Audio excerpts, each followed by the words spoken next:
In this video, I'm gonna teach you how to use a Bank of America debit card. It's a very quick and easy process, so make sure to follow along. Using your Bank of America debit card is a very straightforward process.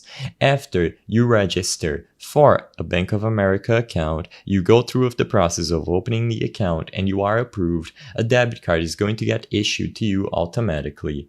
As long as you have the physical card at hand and you activate it either by going to a branch or through the online banking functionalities, you will have access to the card, all the information, and you can start making purchases online or in store.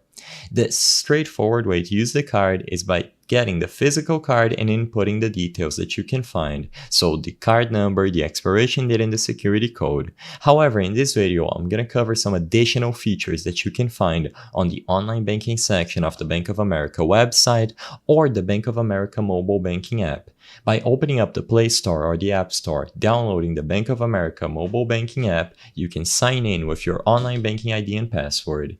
Inside of the app, access the menu at the top left corner of the screen and then manage credit/debit cards. You will be immediately redirected to a page that has all the cards attributed to your Bank of America account. If you don't see a debit card listed here, call them or go to a branch and describe your issue. All the cards that you have should appear on this window.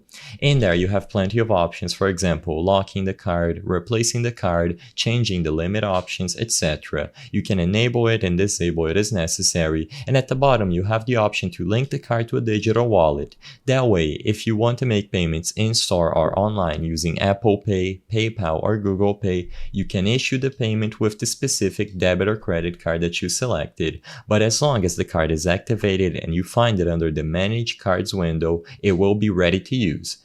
Just copy the card number, expiration date, and security code whenever you make a purchase. I hope I was able to help you on how to use a Bank of America debit card. If this video helped you, please be sure to leave a like and subscribe for more quick and easy tips. Thank you for watching.